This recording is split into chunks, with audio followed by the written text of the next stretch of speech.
You get the numbers, you see it and so on. But I want to bring in this dimension, that governance, development and performance.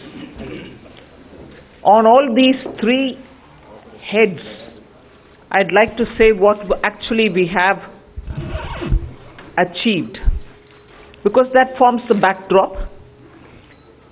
So on governance, this budget speaks from a position where we have delivered on development, we better managed the economy with correct intentions, correct policies and correct decisions.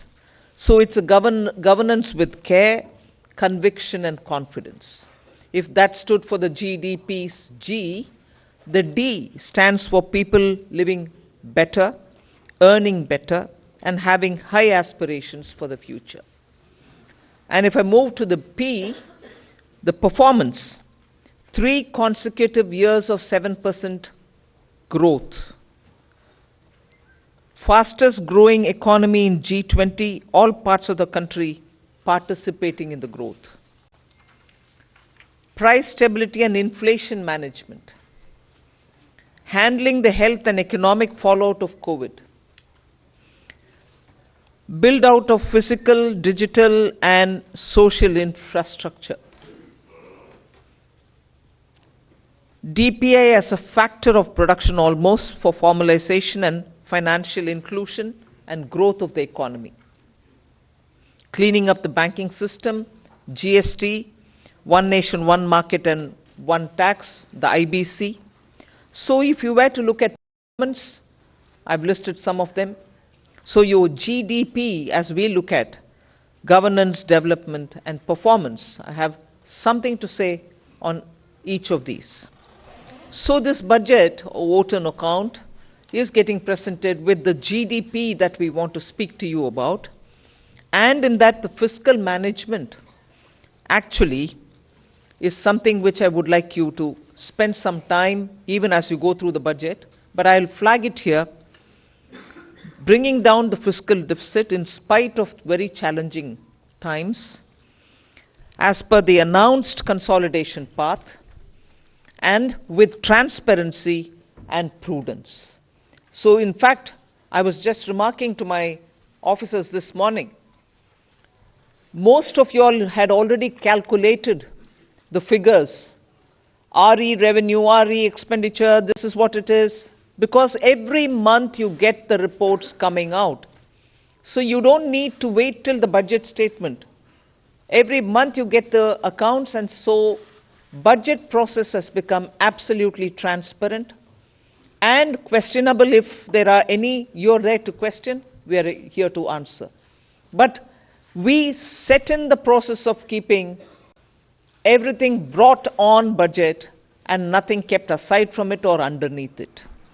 So with that, the budget deficit, fiscal deficit, 5.8%, which is much lower than the 5.9 which was at the BE.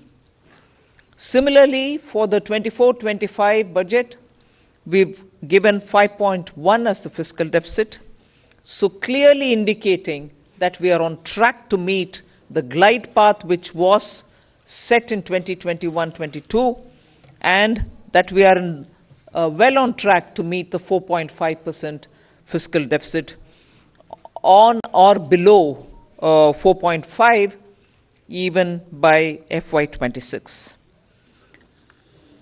If this is the background with which I'm talking and the presentation of the budget happened, I want to very clearly put some things under the heading, if you want to call it that, Disha Nirdeshak Baatein. You must have heard the Honorable Prime Minister speak before the Parliament session, well before the sessions commenced. His usual customary remarks. He said the budget will be presented tomorrow and you will have some Disha Nirdeshak Baatein in it. So, what are those Disha Nirdeshak Baatein? There are about 5 of them I highlight. Social justice as effective and necessary governance model. So it's not just a slogan for us, social justice, we'll have to work for Nyay. No. We've shown you that it is a governance model and a successful one at that. So social justice as an effective and governance, necessarily a governance model. Then 4 major caste groups, as we call it, as Prime Minister has emphasized: the poor, the women, the youth, and the Annadata. So Disha Nirdeshak Baatein, you have the second point. Third, focus on infrastructure. This year again, massive increases of capex happened in the last 4 years. This year too, there is 11% increase, resulting in a very recallable number, 11,111 crores. So continuing the trend of the last 4 years, where capital expenditure has been the route, one for revival earlier from COVID, and now for sustained growth towards towards the Vikasit Bharat goal. Fourth is the using of technology as a huge opportunity. DPI as almost a new factor of production. So it is actually bringing in the value addition to the economy. It is facilitating every sector to bring in the value addition which is so required and improves on our productivity.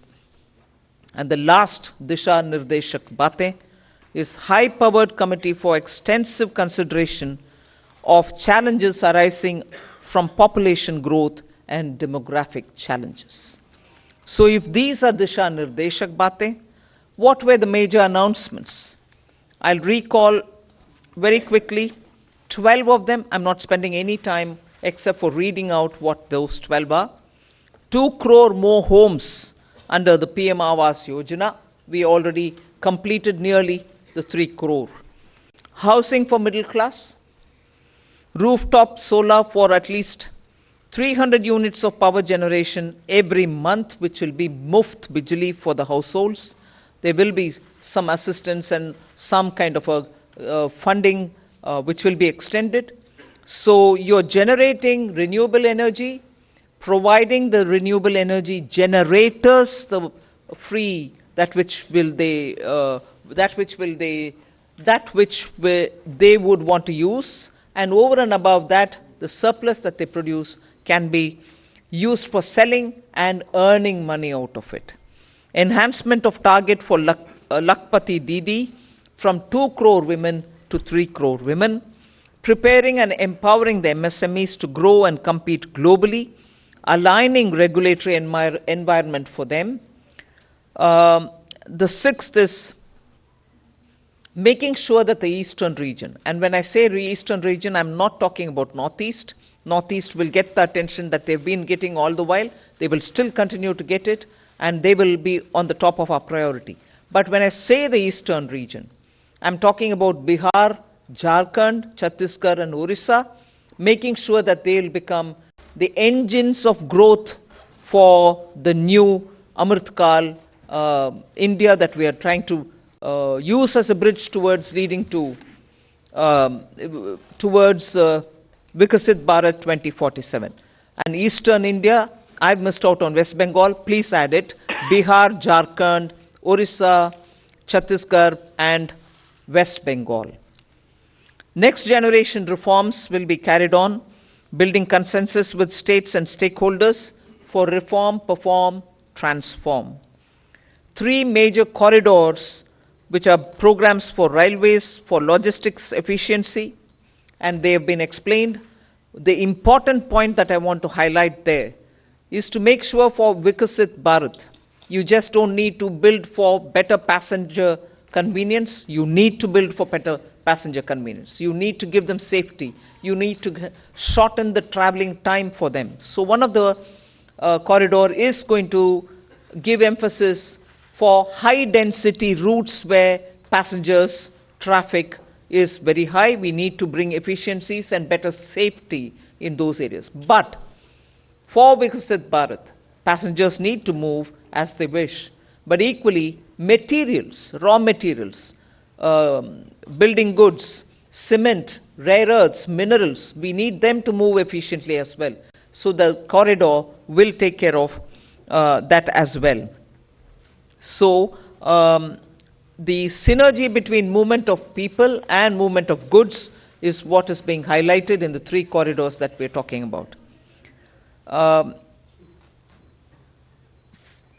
Ninth announcement, that is urbanization, looking at Metro and Namo Bharat. One of the railway related things which I missed out on telling you, 40,000 bogies are going to be improved in the standards with which they can be effective rolling stock and also give the convenience in the passenger experience inside the bogies as well. So 40,000 coaches are going to be brought up to the level of Vande Bharat standards. Metro and Namo Bharat I did mention, so that urban transformation through transit-oriented development can happen. The 10th announcement which I draw your attention to is 1 lakh crore corpus for research and innovation by private sector. So that's coming in at the 10th. 11th is boost to tourism, including spiritual tourism. Interest-free loans will be given to states so that they can build on iconic tourist centers. And the 12th one is supporting reforms in state. They are separate from the development of tourism centers, and therefore I want you all to have the clarity that help to centers are supporting reforms in state is slightly different from boost to tourism. There will be a white paper on economic performance of the last 10 years compared with the previous 10 years. The 12th announcement is so much a statement that I would like to make, which is what I made in the budget speech as well. Government has got the trust and the confidence and the blessings of the people based on its exemplary track record of GDP, as I said, governance, development and performance, effective delivery, and also on Jan Kalyan.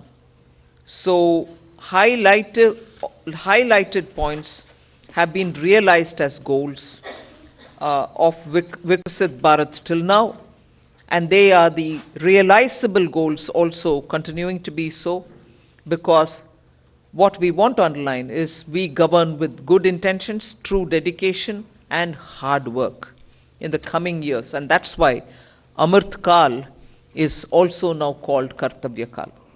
In short, that's the budget. Thank you very much. Yeah. The Finance Minister has just now encapsulated the key highlights of the budget. We'll now open the floor. We can begin with the front row here. Please go ahead, 53. Please hand over the microphone here. Hello, ma'am.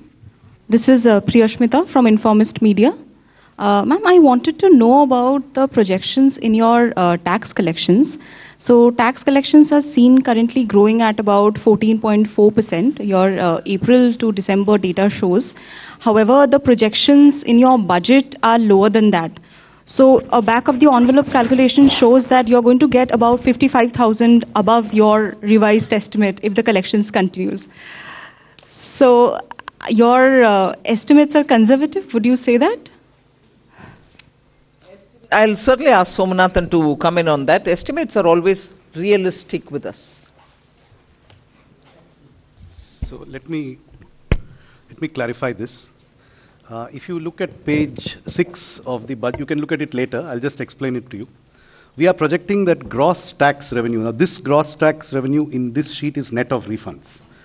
So net of refunds, we are projecting that in this financial year, it will grow by 12.5% with reference to last year's actual. So from 30.54 lakh crores last year to 34.37 lakh crores this year is what is presented in our revised estimates.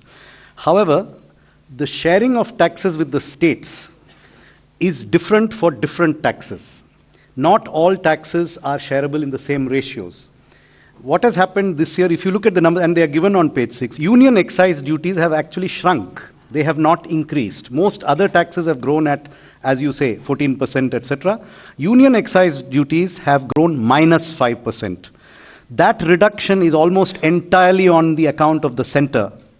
Because the same way that cesses are not shared, reduction in cesses is entirely borne by the center. So as a result, the state's share has increased by 16.5% in our revised estimates. Between the state share in the revised estimate and the state share last year, there's an increase of 16.5%. So taxes are growing 12.5% net of refunds. State share is growing 16.5% net, and therefore net to center is growing only 10.8% approximately. So there it is not. There is no expected further, padding or anything here. This is our realistic, but slightly conservative estimate. Yeah, the next question, please. 65. Please go ahead. Hi, ma'am. Yeah. I'm Kriti from Informist Media. So you mentioned that capex, there has been a push towards capex. However, the capex jump for this year is 11%, right? Which is lowest in last 4 years. So are we moving towards a place of moderation in capex? And secondly, while the budget, this is another unrelated question, while the budget clearly says that you are committed to your 4.5% target, you have also been recommended to bring down your debt to GDP ratio to 40% level, which still stands above 50%. So how are we looking towards moving towards that target? Thank you. First of all,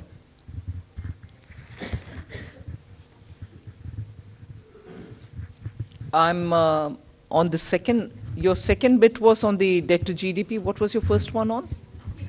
Capex. 11% growth in capex. You've got used to about 30%, 23% from a low base. And today 11% on a high base appears low. Informist. 11 lakh crores going for capital expenditure. And you're seeing also that the private sector is coming in with their investments. So one has to have a clear understanding that when the government wants to spend through capital investment, it can be for one, triggering the economy so that private sector also comes in. At a time when private sector didn't come in, we still fully came in. Now we are seeing also signs of private sector also coming in. So it's only natural for two reasons, therefore, for you to look at. One, on what base are you saying 11% is less? Growth it is. And second, please do look up if private sector is coming in or not. Does that answer you? Yeah. The next question, we'll take it. Wait. Still? On your 40% of, first of all, that was a figure that was set before COVID.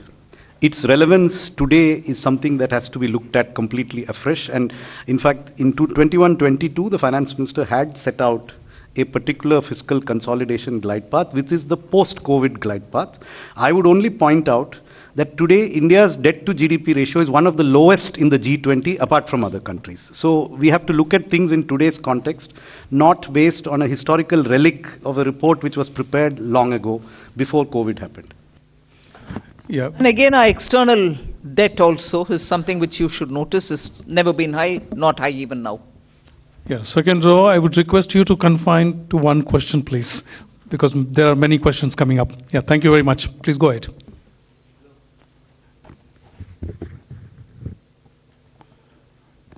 Yeah. दूसरा दे दीजिए. Give this another. नमस्कार ma'am, आलोक प्रियदर्शी हूँ मैं CNBC आवाज से. मेरा सवाल ma'am ये है कि एक कंज्यूमर के नाते, एक टैक्स पेयर के नाते हमेशा लोगों की ये उम्मीद रहती है, या इस देश में कैसे कह सकते हैं कि चुनाव इतने ज्यादा आते हैं कि लोगों को लगता है कि जब चुनाव आएंगे तो उनकी जो मांगे हैं वो पूरी हो जाएंगी, टैक्स के मोर्चे पर कहें, या फिर जो पॉपुलिस्ट मेजर्स सरकार लेती है. लेकिन क्या इस मिथ को क्या ये सरकार तोड़ना चाहती है कि जब चुनावी साल होगा तो पॉपुलिस्ट बजट नहीं देंगे? जिस तरह से फिस्कल प्रूडेंस की आपने बात करी, आपने फिस्कल प्रूडेंस को लेकर काफी जोर दिया है इस बार बजट में, तो ये इस बात का कॉन्फिडेंस सरकार को ज्यादा है कि वो अगली बार पूरी तरह से आके और जनता के जो उनकी उम्मीदें हैं उनको पूरी करेगी, या फिर सरकार इसी तरीके से जिस तरह से फिस्कल प्रूडेंस का जो रास्ता है उसको अख्तियार करेगी और उसी हिसाब से चलती रहेगी, और चुनाव के मौके पर लोग आम आदमी एक्सपेक्ट ना करें कि कोई पॉपुलिस्ट बजट आ सकता है? आप डिस्कशन जैसे प्रश्न पूछ रहे हैं भाई। मैं पहले से बोलते आई हूं और माननीय प्रधानमंत्री जी भी इस विषय में बोलते थे, कल परसों भी उनका बयान है। वोट ऑन अकाउंट क्या है, कैसे है, आपको मालूम है। So we largely kept vote on account as vote on account, but also showed how the economy will be moving forward and what's our plan for it.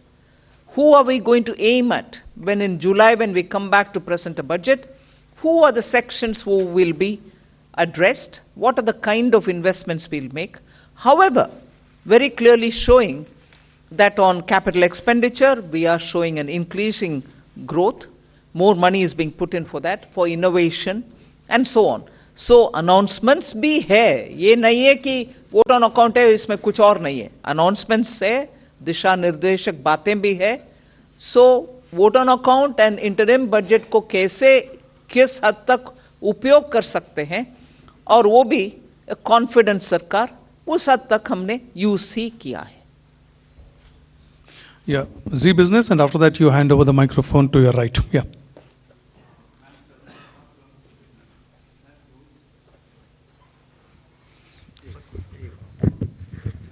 Ma'am, आपने दो बड़ी स्कीम्स का ऐलान किया, एक अर्बन एरिया के अंदर housing scheme का, दूसरा रूफटॉप सोलर के लिए। मैम, इसका बजट एलोकेशन कितना है? एक सवाल। दूसरा सवाल मैं मैम पूछना चाहूँगा डाइवेस्टमेंट के ऊपर। मैम, पिछली बार 51,000 करोड़ का टारगेट था, वो टारगेट नहीं मीट हो पाया। इस बार बजट में ये नहीं मिल पाया कि कितना टारगेट अगली बार के लिए रखा गया है, और ऐसे टाइम पे टारगेट नहीं पूरा हो पा रहा है जब मार्केट, इक्विटी मार्केट बहुत अच्छा परफॉर्म कर रहा है।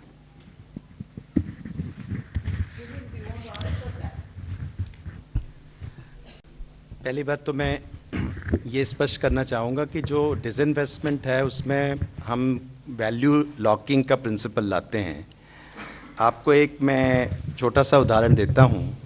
हमारे जो 61 लिस्टेड CPSCs हैं और 16 PSBs हैं, एक यानी कि 1 जनवरी 2021 में, यानी कि 3 साल पहले उनका combined market cap 15 lakh crore था, और आज के वक्त में वो 58 लाख करोड़ है। तो हमने 42 लाख करोड़ की वेल्थ क्रिएट की है पब्लिक सेक्टर में, और उसको माइनॉरिटी शेयर होल्डर्स जो उसमें हैं उन सबके साथ उनकी वेल्थ शेयर हुई है। तो आप वेल्थ इफेक्ट नहीं देख रहे हैं, आप सिर्फ उसमें से वेल्थ में से हम क्या निकाल रहे हैं, लेकिन वो जो वेल्थ जनरेट करना भी इक्वली इंपॉर्टेंट है। एक साल एलोन में हमने 25 लाख करोड़ का एडिशन किया है। तो आप समझ सकते हैं कि 2014 से जब हमने 4.2 लाख करोड़ का डिसइन्वेस्टमेंट किया है और 4 लाख करोड़ का हमने डिविडेंड लिया है CPSC से, 8.5 लाख करोड़, उसके मुकाबले एक ही साल में 25 लाख करोड़ का हम मार्केट कैप ऐड कर रहे हैं। तो ये जो वैल्यू अनलॉकिंग स्टोरी, इसका मतलब ये है कि आपको डिसइन्वेस्टमेंट करना है तो वेल्थ भी इंप्रूव करनी है, शेयर की वैल्यू भी लेनी है, और तब डिसइन्वेस्टमेंट कैलिब्रेटेड वे से करना है। इसलिए सरकार ने डिसइन्वेस्टमेंट का एक तो हमने कोई फिक्स टारगेट भी इसे नहीं रखा है। हमने ये कहा है कि हम एक अदर रिसीट्स में एसेट मोनेटाइजेशन हो, डिसइन्वेस्टमेंट हो, वो सब जाते हैं। और दूसरा रिसीट का एक इशू है कि हम कभी भी यदि हमें अपॉर्चुनिटी मिलेगी इससे ज्यादा भी कर सकते हैं, लेकिन एक उसको फिक्स्ड मार्केट सिग्नल ये देना कि हम शेयर बेचेंगे ही बेचेंगे, इसी प्राइस पे बेचेंगे, उसके कारण उसका प्रतिकूल असर मार्केट में पड़ता है। इसलिए जो हमारा वो है, अर्थ ये है कि हमारा जो रेवेन्यू है, और दूसरी हमने इंपॉर्टेंट स्ट्रैटेजी है कि डिसइन्वेस्टमेंट और डिविडेंड ये दोनों ऑपोजिट डायरेक्शन में हैं। जब हम कंबाइंड कह रहे हैं हम 92,000 करेंगे तो कंबाइंड आप देखिए, और non tax revenue is the biggest story, लगभग 75,000 करोड़ का नॉन टैक्स रेवेन्यू ऐड हो रहा है और हाईएस्ट ग्रोथ उसमें ही है। और अब लगभग 1 लाख करोड़ जो है, यदि आप बजट से देखें और नेक्स्ट बजट में देखें तो 1 लाख करोड़ का नॉन टैक्स रेवेन्यू हम ऐड कर रहे हैं। और नॉन टैक्स रेवेन्यू ऐड में डिविडेंड की बहुत बड़ी भूमिका है और डिविडेंड हम एक्सीड कर रहे हैं। तो इसलिए आप कंबाइंड वे से इस सारे यदि इस सेक्टर को देखें तो हमको एक नई दिशा में जाने की जरूरत है, जो हम गए हैं। Regarding the new schemes, rooftop solar के लिए 10,000 करोड़ का प्रोविजन है बजट में। As regards the urban housing scheme, its contours are being worked out, and there is a token, and it will be funded when the exact contours are finalized. Yeah, the next question, please go ahead. 81, please. Okay, I mean, I'll... Hello. Yeah, go ahead, go ahead. Yeah, sir. Prakash Predarshi from ET now. Ma'am, the benefit of lower tax rate of 15% has been extended for startups and investment by sovereign wealth funds. My question is, I mean, has it also been extended for manufacturing unit?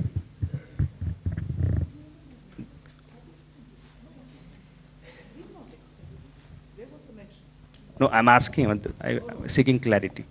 No. Thank you. Yeah, Bloomberg, Ruchi. Ma'am, some of the rating agencies have said that they will take a call on a ratings upgrade for India only after the next budget. But given that this budget of yours, you did say that it has been transparent, you've maintained the path of fiscal prudence as well, what will be your message for rating agencies? Not only aligning with the fiscal consolidation roadmap that we gave earlier, but bettering it. Is that one simple, straightforward message which every rating agency should take on board? Should take on board. Ma'am. Yeah, please go ahead. Yeah. Sapna here from CNBC TV 18. Ma'am, two questions. One very broad, generic. Excellent work in terms of fiscal consolidation. Just want to understand, is it slightly ambitious to have a 5.1 number right away in the interim budget? I mean, broadly expectation was July budget, you know, you will start kind of... No, I don't mean that. No, I don't mean that, but just try to understand, like in 2 years, you'll be able to do below 4.5%. Very broad understanding, ma'am. One is that. Second, ma'am, you're talking about next generation reforms. Within that context, the government has had a, a massive privatization agenda. There doesn't seem to be, any mention of that as of now. Just heard to him. Sapna, you're asking the same thing. No, but... You went elaborately on it. But will you still be sticking to it? Just broadly wanted to understand.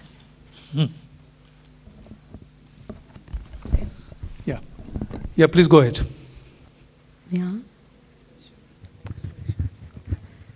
Timsi Jaipuria from CNBC TV 18. Ma'am, in your budget speech, you've given a very ambitious target of 1 lakh crore worth of a fund for private sector for research and innovation, where you've promised 50-year interest-free loan. If you could give the contours of this scheme, which are the sectors who will benefit in terms of the private sector, which are the specific sectors who can avail this corpus, and what kind of work or research and innovation are we focusing on? Sectors and how this scheme will work. So I'll tell you the quantitative part, and Secretary EA can expand on the sectors. There is the 1 lakh crore is a provision over a period of time as the need emerges.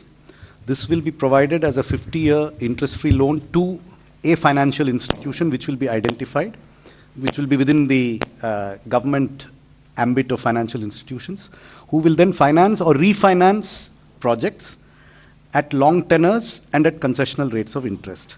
Money has been provided in this budget in the Department of Economic Affairs for multiple purposes, including this one. So there is a provision for this in the Department of Economic Affairs, which covers many other things also. As regards the sectors, I'll leave Secretary. See, as announced in the budget speech, these are the sunrise sectors. And what is the economic logic behind it? These are the innovations and research investments are needed today, and the private sector, the returns will come couple of years down the road. And those couple of years can be 4 years, 5 years, 10 years. For some investments, it can be even longer. So it will not be commercially viable for private sector to invest if it were to be a commercial money for them. So this is what the fund will help them. Clear identification of those sunrise sectors will be through a stakeholder process. Yeah, business line. Namaskar, ma'am. Shishir here. Just two clarity, ma'am. One is about the TCS. Some changes have been made in the TCS on the LRS. So what are those changes? There is not much clarity because explanatory memorandum is not there. And the second part is the housing scheme. Will it be just like an interest subvention scheme, or what will be the contour of that? So you are aware that, sometime I think last year, maybe in June or July, there was a press release in which the TCS rates were later on changed from what were announced in the budget of 23-24. So basically it is just to align those TCS rates with what was announced in the press release. There is no further change from what was announced in the press release. Your question on housing was? What will be the contours? It's still being worked out.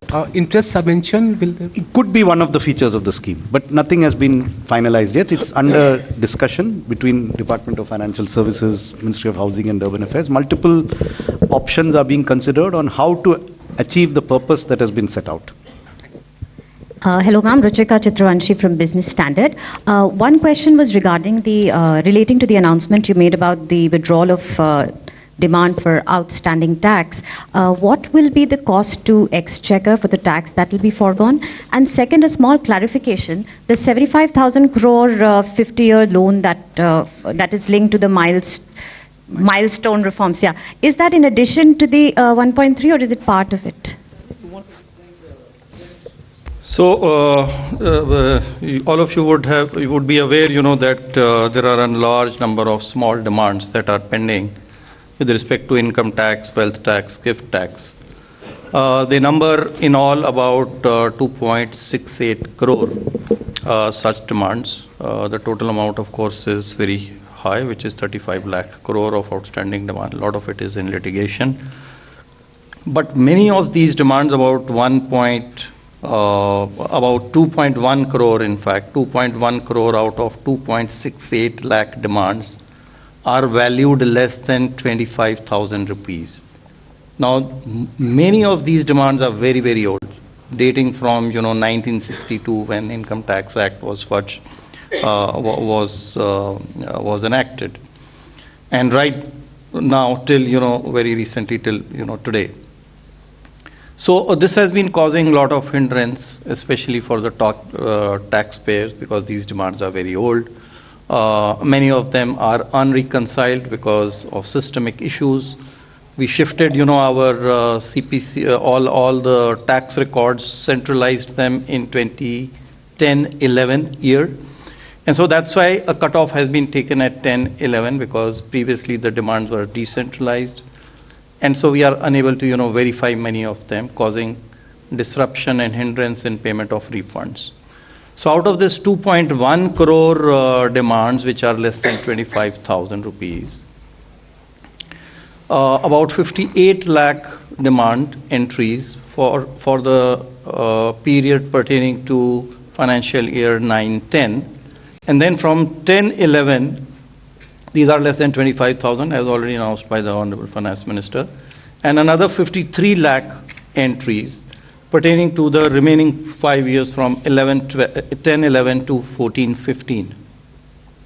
So 1.1 crore small demands, 25,000 and 10,000 for the 5 years. These are being remitted. The total amount is less than 3,500 crore rupees. The 75,000 crores is part of the 1,30,000 crores. Yeah, go ahead, please. Yes, go ahead. Hi ma'am, this is Pushpita from the core. You mentioned about that nearly 40,000 rail bogies will be converted to Vande Bharat standard. But if we look at the price of Vande Bharat is comparatively higher than the other ticket prices. So considering the affordability of the passengers, what will be the pricing and how will it be decided? If you could. It's up to the railways, but Vande Bharat trains are one thing. The bogies 40,000 being upgraded to the Vande Bharat standard is another thing altogether. Those bogies probably cannot even take the speed with which we want to improve the high density areas with better speedy transportation for the common man. Equally, the inside bogie experience is also not up to the mark because they've been so for a very long time, and as time passed by, their quality has also come down a bit. So we are talking about the bogie quality matching with the Vande Bharat standards. As to which of those lines of traffic that they will get connected to, and as a result what will be the rationalization of the ticket price, is not something that we can talk about. That's something which the railways will work out gradually. But progressively, that point proves that through the 40,000 bogies that we're talking about, the quality of the Indian rail bogies, which are so important for safe travel and also ease of living travel and comfort, will need upgradation, and this is what we're aiming. Yeah. Please speak into the microphone. Yeah, good evening, Minister. Minister, you had announced an aggressive plan for privatization of 2 government banks a couple of years back. So is that proposal still on table? And my second question is your thoughts on the shrinking successively, every successive year we've been seeing the divestment receipts shrinking. So your thoughts on that? I thought Tuhin had explained the second part of your question, but never mind, I'll ask him to again probably explain it. He'll give you an answer. We're not sitting on judgment over anything. The disinvestment receipts, as you say, is that, is basically you part with your wealth, which is the shares or a property, and convert it in and monetize it. Now there is a wealth effect also there, and we have partners which are the listed companies, the minority shareholders. Our point is that we are also, taking care of GDP, as FMM mentioned, in respect of CPSCs. If you look at the CPSC's performance, whether it comes to capex of 3.2 lakh crore, whether it is their growth story, whether their investment in green energy, whether their performance in return on capital employed, whether you look at return on equity, on all fronts, we are seeing that they are big market players, they continue to improve, and therefore they continue to reward shareholders, including the government. Government is a majority shareholder, but a large part of our shareholders are minority shareholders. So therefore, any strategy, calibrated disinvestment strategy, which will actually do the sum over a period of time, is much more than that. And besides, the shares also give you dividend, and we have a consistent dividend policy too. And money is fungible. So we have to have a new paradigm in terms of thinking about, and not to just keep on parting with our wealth at one stroke. We can always do it in a gradual, calibrated way. We'll take a question from the right side, ma'am. Please go ahead. Yeah.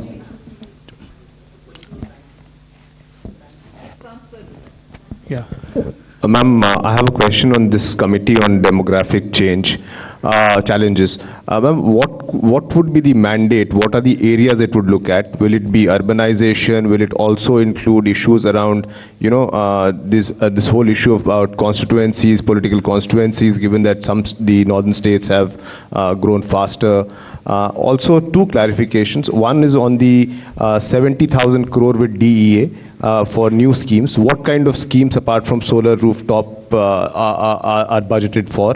And 2, on this issue of tax, these small disputes, does the 25,000 include only the principal amount, or is it interest and penalty for that 25,000? on the provision for Department of Economic Affairs.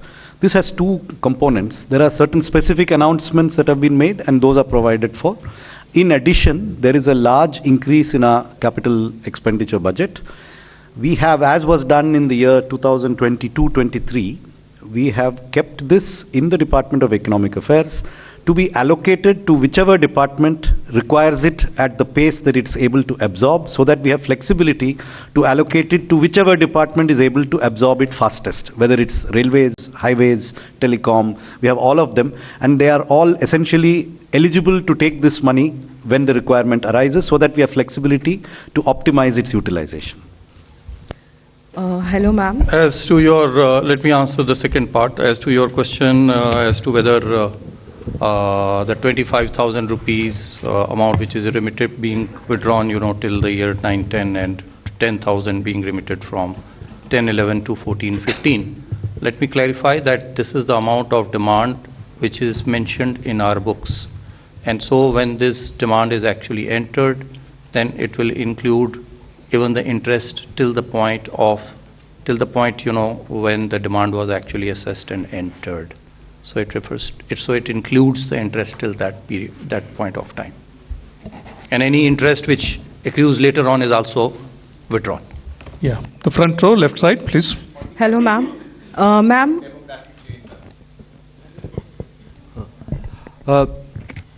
See, when we talk about demography, it is an opportunity, it is a challenge. And the current numbers, how the changes are happening over a period of time. So this committee will have a mandate to have an extensive consideration of those challenges and the opportunities, and come out with a specific set of recommendations. Hello, ma'am. Ma'am, I am Monica from the New Indian Express. Ma'am, in your budget speech, you mentioned about the India, Middle East, Europe economic corridor. So, given the fact that there are conflicts in the Middle East region, so is the project still on track? And also, when the French president was here, was there any discussion on the corridor? Well, it's been announced and we are taking it forward. Yes, there is significant disturbance in the Red Sea area and the Middle East, but this is a project which has long-term implications for the entire region up to Europe, because it also includes Europe. So yes, we will be taking this project forward. We will be consulting and taking it in all its contours. Okay, the second last Ma'am, Himanshu Shekhar from NDTV India. Second last pro, madam. Ma'am, एक महत्वपूर्ण घोषणा आपने की है प्रधानमंत्री आवास योजना को लेकर। अगले 5 साल में आप 2 करोड़ घर बनाएंगे। क्या ये फैसला हुआ है कि इसमें से कितने घर आप ग्रामीण इलाकों में बनाएंगे और कितने शहरों में, जैसा कि पहले ग्रामीण के लिए बनाएंगे? ग्रामीण के लिए 2 करोड़ और घर बनाएंगे। हाँ। और ये 2 करोड़ 95 लाख का जो आपका टारगेट था वो आपने पूरा हो गया है? 3 crore, we are close to achieving 3 crores. And over and above the 3 crores, ये 2 करोड़. 2 करोड़ है। और इसके लिए फाइनेंशियल कुछ एस्टिमेशन हुआ है, कितना एलोकेशन करेंगे आप? The allocation is provided for. It will be supplemented when the costing is worked out for these additional. But there is a provision to kick it off in the coming year. Thank you, sir. Yeah, please go ahead.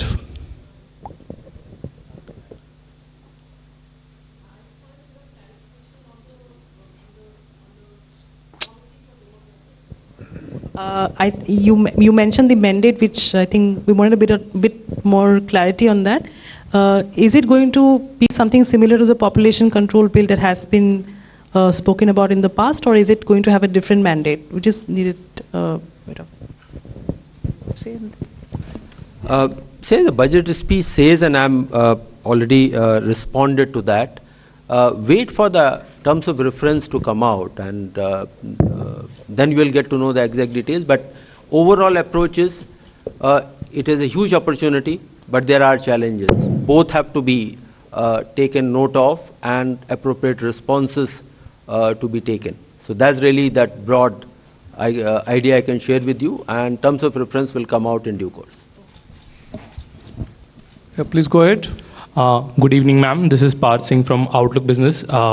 since you spoke about bringing the East India to pace in terms of development, I wanted to ask you, how does the government plans to address the industrial gap to help these states in a free market economy? And for example, more than 70% of the PLI projects are currently concentrated into just 3 states. So I wanted to ask you that. They are not concentrated in 3 states because we want them to be concentrated in 3 states. If there are investments happening and if there is going to be production in any other non-3 states that you want to talk about, PLI will be extended to them as well. It doesn't go on the criteria of geography. It goes on the criteria of manufacturing, of how many additional units are produced. I just want to add to that. The public sector investments have gone substantially to the eastern region, whether you look at gas pipelines, new fertilizer plants, or even new LHB railway rolling stock, which is being manufactured in Bihar. So a considerable amount of the public sector investment is focused on the eastern region. Yes, please go ahead. Yeah, if I can add on this particular one, as we are all aware, aspirational districts program in those districts is making a very significant change. 60% of those districts happen to be in eastern India.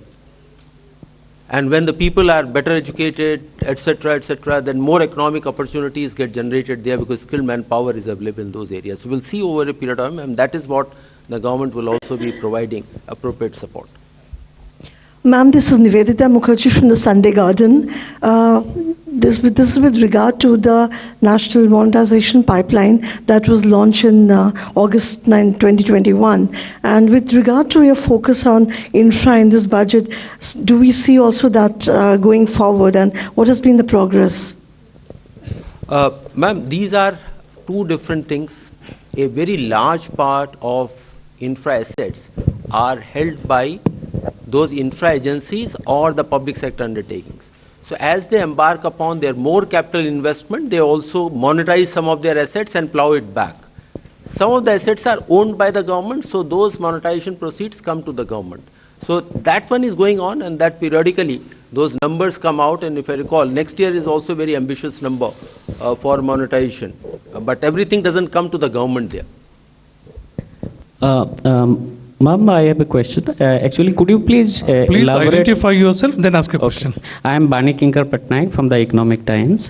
Ma'am, could you please elaborate a bit on the proposed changes in the calculation of agricultural income under the new tax regime?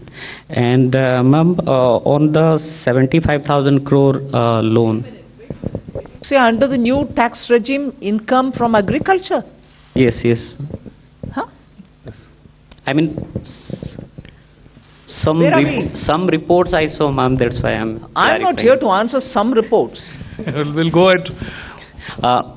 Ma'am, on this 75,000 crore, interest-free loans to states, since it is part of 1.3 lakh crore allocation under CAPEX, so will the same, reforms conditions continue, or will there be additional reforms conditions? The specifics will be worked out, and it will be reform linked. What reforms, how much, for what, is something that will come when the guidelines are issued.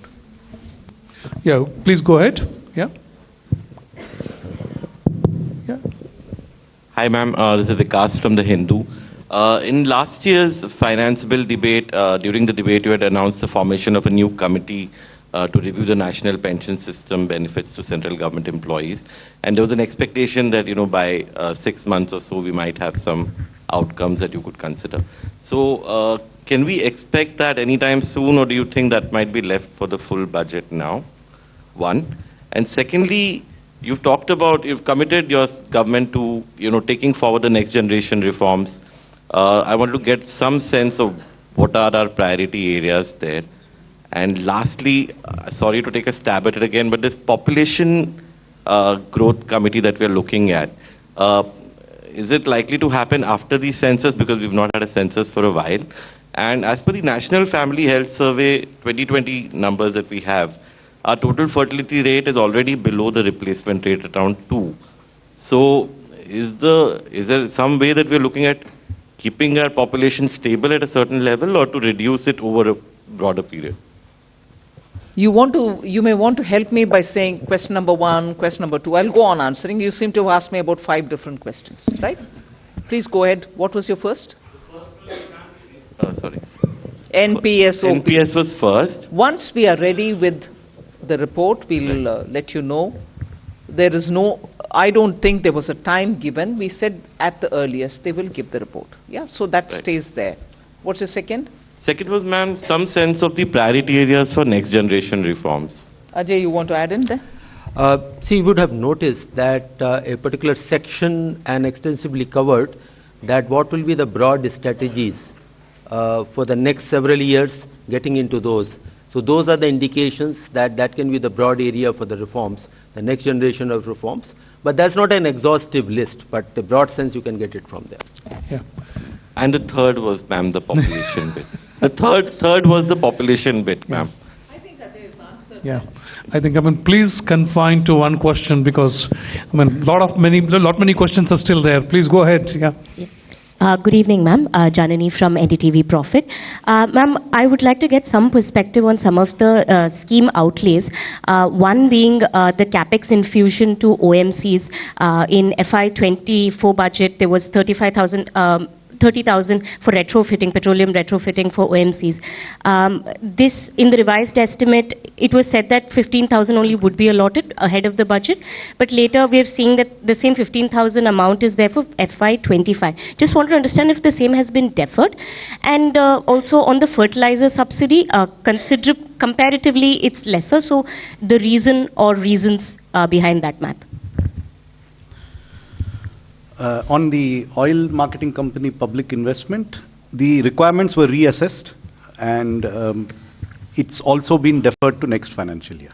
So it has not been provided in the revised estimate. So it was not that it was provided. They're just coming out with the revised estimate. So it is not going to be in this financial year. It's been provided for in the next financial year. And the second part was? Fertilizer subsidy. Fertilizer subsidy is estimated based on recent trends in global ammonia and fertilizer prices, which have been on a downward trend for the last 6 months. So it's our current estimate based on the best information we have right now, which is very different from the prices which were there during the early part of this year. Adrija from Money Control.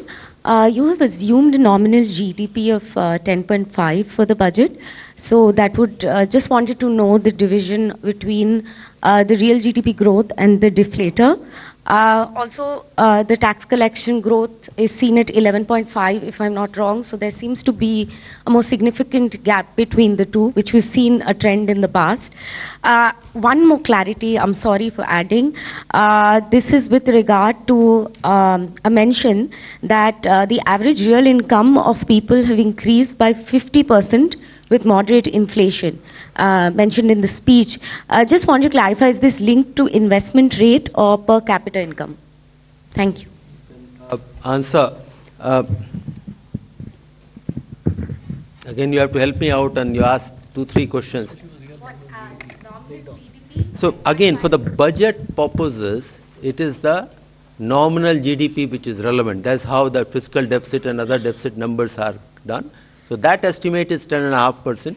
And I recall last year, again, several of you said that are we underestimating, overestimating, etc. We said we have a realistic number. Of course, this year it has been a little lower, 8.9. So our sense is that next year, 10 and 10.5% nominal growth rate is a reasonable number. As far as real growth is concerned, the breakup is not a budget issue. You would have seen the document which Chief Economic Advisor has brought out just 2 days back, and he has extensively covered his take on what the real growth would be. And so you would have read that document already. Your second question? The 50% statement. 50% is I said that announcement, or rather the data which has been shared in the budget is in real terms. So that has nothing to do with inflation. You are combining the two issues here. There's on a constant prices, income has gone up by 50%. There's yet another statement which is coming up. There has been a moderate inflation. Inflation has been kept within the policy band, except for the post-pandemic period. If you take the 10-year period, it has been well within the policy band. I'll request. I'll just clarify. I'll just clarify this. I think the reference to the growth in real per capita income is 56% is the growth between FY14 and FY23. That's what ma'am was referring to in her speech. And 57% growth in real per capita GDP. Okay? That is what she was referring to. Thank you. Yeah, please go ahead. I'm Meghna Mittal from Money Control. The government has announced in the budget lowering the market borrowing for next financial year, the gross market borrowing.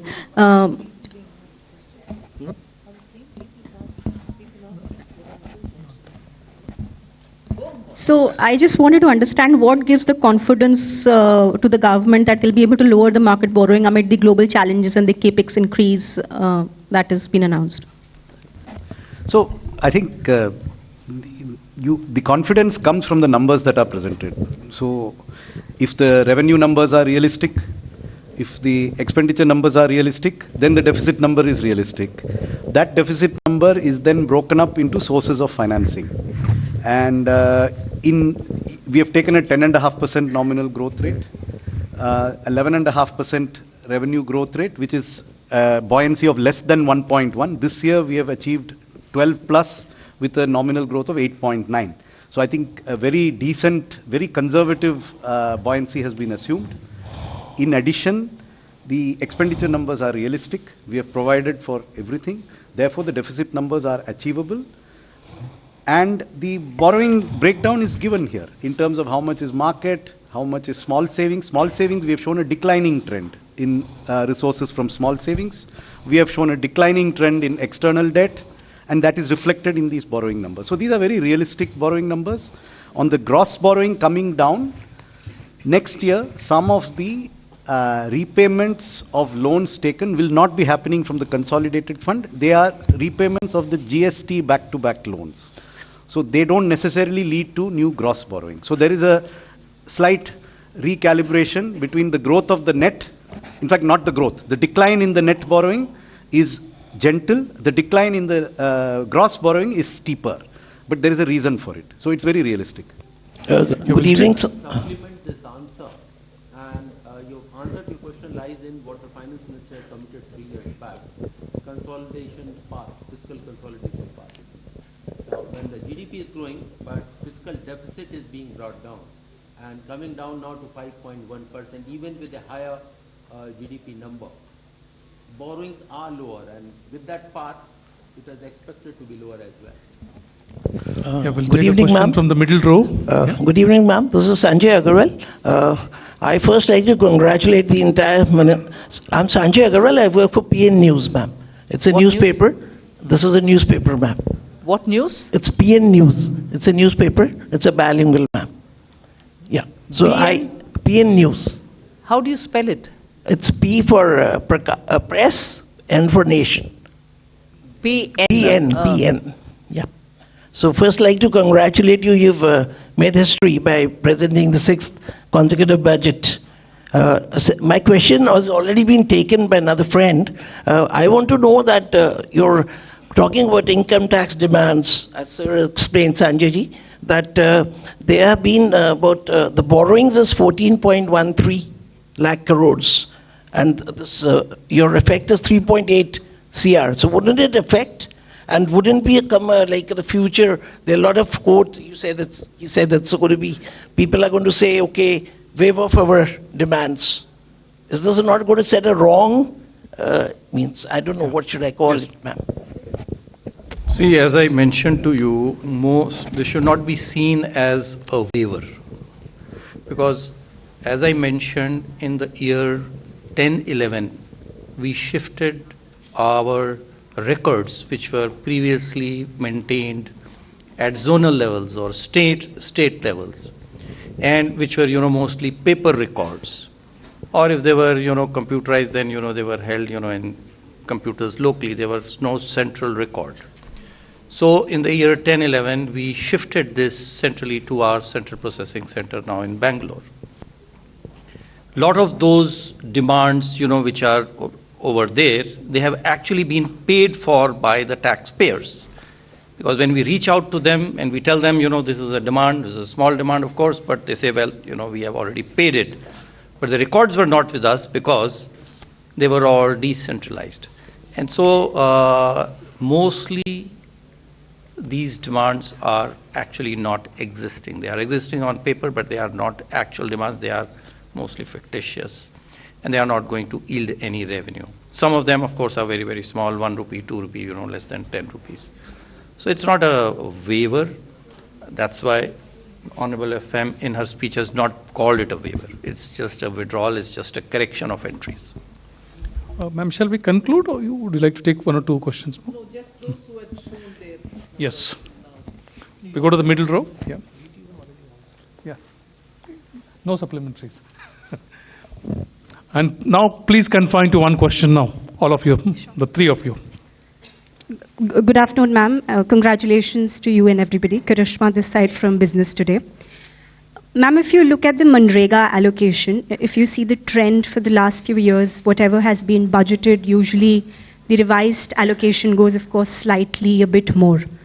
And if the trend carries on, it could be seen in FY25 also that you may have to allocate more in the next budget. I'd like to understand from that point of view, ma'am, is the centre happy with the way the scheme is working, especially in cooperation from the states? First of all, Manrega allocation is not done on the basis of a trend. It is based on the demand coming from the ground. That is one answer for your first question. But on your second, much more than me commenting, CAG has commented on the way Manrega is operating in some states, where claims are all reaching a stage where they need to be verified. Are they really existing people in the ground? Are people not really those for whom the payments are going? And questions critical to the very spirit, letter and spirit of that program. So to that extent, the CAG reports themselves highlight where course corrections will have to happen in those respective states. I'm not saying a problem existing in one state is the same across board. Some states may do with some kind of a problem, some others do with other kind of problems and so on. So that has to be addressed differently from, are you gradually coming down in terms of allocation? You're putting 2 and 2 together, which may not be right. Ma'am, hello, this is Surbhi from Business.The magazine. Ma'am, I wanted to understand by when will the white paper that you have announced come out, and will it be done by the Finance Ministry? And secondly, ma'am, on CapEx, do we foresee any slowdown in CapEx this fiscal, because we have about 2 months left now, and we'll have the Model Code of Conduct coming in, so that... No. But yeah, this is, so just wanted your thoughts on that. Thank you. I'll have Ajay coming in, but then CapEx I thought was something on which all of you were very happy. Oh yes, it has come out, and because of the multiplier effect, it is having a bearing on the recovery, and now not recovery but sustainable growth and high growth and so on. So